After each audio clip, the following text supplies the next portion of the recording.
it promised and generated a profit at the initial contract price. Another fault in most cost comparisons is the omission of the hidden costs associated with for-profit prisons. A major hidden cost is the expense of quelling riots and capturing escapees. In June 1999, CCA adopted a new corporate policy of reimbursing reasonable expenses incurred by law enforcement agencies searching for CCA escapees. The issue, what is reasonable, of course, is subject to interpretation. CCA adopted the policy after local authorities in Tennessee incurred about $80,000 in expenses for a 7-day search of 2 Montana convicts who escaped from the CCA-run West Tennessee Detention Center. CCA also had 5 escapees from its Central Correctional Center in Tennessee during 1999, compared to none at the comparable state-run facilities. Yeah, it's absolutely outrageous. The for-profit prisons have existed in Texas since the mid-1980s, but it took the state over a decade to pass a law requiring taxpayers to be reimbursed for the mistakes of the for-profit prison entrepreneurs. Texas, the state with the most for-profit prisons, recently adopted a policy requiring for-profit prison operators to reimburse the state for its assistance in quelling riots and capturing escapees. Other states have experienced escapes from for-profit prisons have also begun to require reimbursement of these hidden costs. For instance, the state of Ohio now requires for-profit firms to reimburse the state for any assistance it provides in capturing escapees. The high rate of escapees from for-profit prisons has these reimbursement policies a necessity. Other costs that need to be taken into account with comparing for-profit prisons with public-run prisons include costs associated with the procurement process and indirect costs.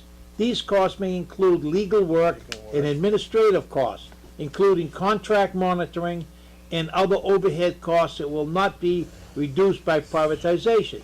These costs can be significant. One well-regarded estimate is that they can range from 10 to 20% of the contract cost. Privatization can even lead to grafting a new layer of bureaucracy upon an existing structure.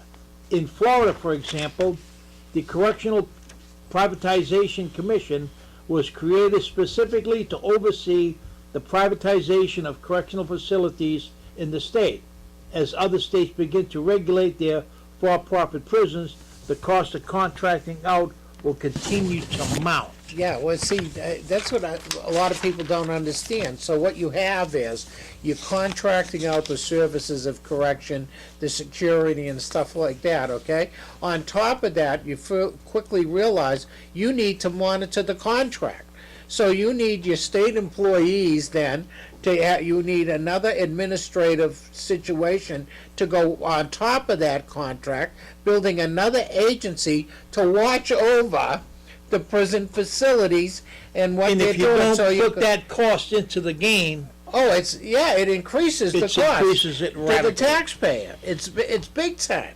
Okay, you don't see. So they're selling you a bill of goods, and they're saying it's going to cost you this, and you're thinking, okay, I just got to pay the cost of the prison situation to be run, and then you don't factor in the extended cost, which could be as 30%. Imagine 30% of the cost factor that is charged for the operation of the facilities. So you get into this stuff, you are getting hosed. I mean, you are getting this is hosing the taxpayer. Unbelievable. And what's so important is when you read this, you're just not going to believe it. Oh, this is you're going to say, this is switch and bake. This is fraud. Not possible. This is unbelievable fraud on the taxpayers of America, and it's unbelievable. Of course, we should be in Russia right now, right?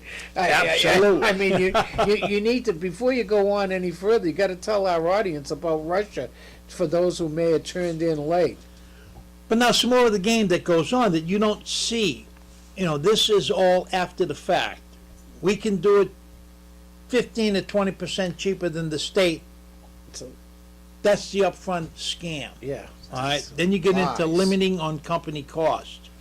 Taxpayers incur, and remember this, taxpayers incur other hidden costs to the contract incentive given for for-profit firms. These incentives include minimum inmate guarantees and a cap on health care costs. The typical contract between a for-profit company and a government guarantee the company a minimum number of inmates. Such guarantee can also costly implicate.